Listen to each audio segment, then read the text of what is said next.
Today we're going to take a quick look at a couple model figure accessories. That's right, these are accessories that's purely what you see in their hands, that's it. By Tomy Tech, these 112 scale military series things can be put together by you. Or you could pay somebody else to do it, I guess. But these are full model sets that you actually have to like snip apart, put together. Some require glue, and you may want to paint these things. Scale-wise, it says 112, and it's definitely more in line with true 112 stuff. I'm not sure if this brand has model figures, but you definitely want to go on the smaller end of 112.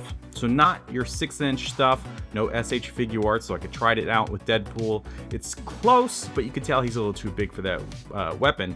Now, I understand I picked a larger Marvel Legends figure, but it gives you an idea. I mean, definitely not made for those. I found it worked really, really well with this Husky figure, who's kind of in style with this stuff anyway, and the ones that came with her were just kind of okay. I mean, quality-wise, those things were great, but they're not my favorite weapons. So, to give her a little bit more of a variety, we decided, by we, I mean me, I guess, to get these things. And these things you gotta build like completely from scratch. They're on like actual model kit bracket things, and then you need to break off basically every single piece. Looking at the front of the box of these things, you can see they have these custom illustrations, which is pretty cool.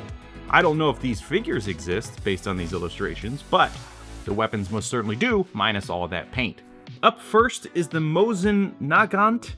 Is that how you say it? The LA 107 M1 M189130 type? What? Unless you can read Japanese fluently, I would recommend using a translation app so you can follow the instructions and know whether you gotta do something special, because you may have to. Two ways to set it up, because the bayonet is actually separate. No, it's not separate. That's the word I'm looking for. The bayonet is actually its own like base piece. So you would take all of those parts off and then stick it on there. The little details here, like the bullet in the chamber, you can paint that piece or have one without. But these actually function too. So this piece you can actually move, which is really cool. If you like painting stuff, then this is definitely gonna be something you're gonna have a lot of fun with, but it's really tiny, so you gotta be very precise and delicate. Since it is a model kit, you're gonna have these kind of scruffed up sections, which you would probably want to sand down and smooth out. And I have the tools, I guess I didn't do a good enough job, or it looks worse on camera. But here you go with this alternate base piece, like the body or whatever, the internal parts. You clip these two things off, and then you have the version with the bayonet. But then again, you're gonna wanna paint that because it wouldn't be black. That's silly. You have this alternate, I don't know, is this a chamber? What is this, like a round producer?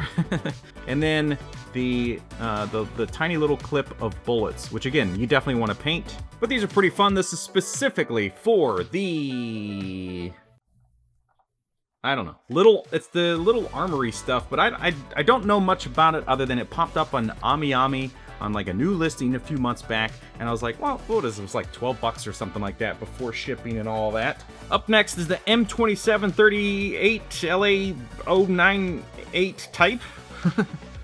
What? I don't know. This 112 rifle comes fully loaded with plenty of options to do barrel stocks, clips, all kinds of, not clips, they're not called clips when they're like this, they are magazines, okay? So get it right. Don't sound like a fool on the internet and have the people that are really into these things come at you. You would never want that. But plenty of things to break down, clip, put together, paint, swap around.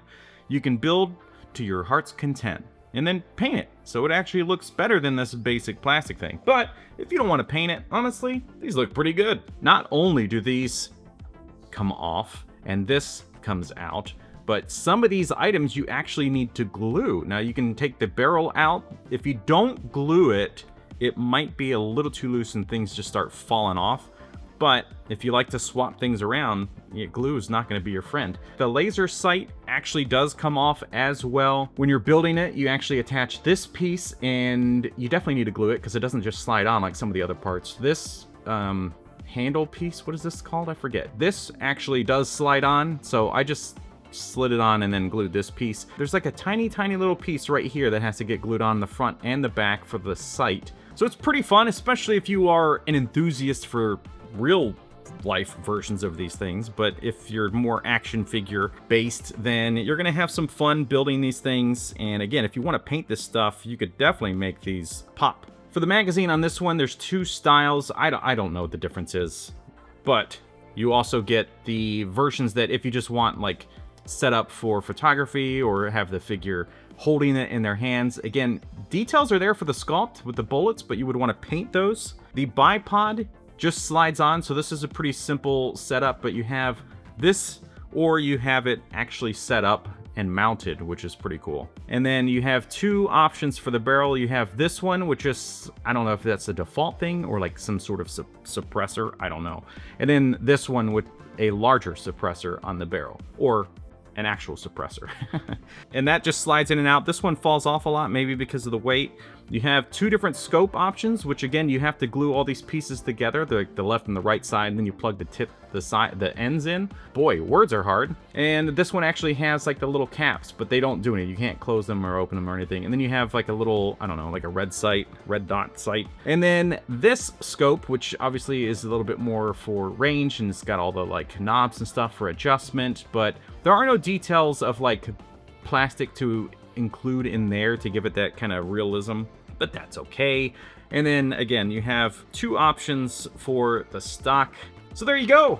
Quick, simple, easy enough, and I hope that you enjoyed it. If you want to see some more just kind of random things like this, then click the top link there. Thank you so much for watching. We'll see you next time.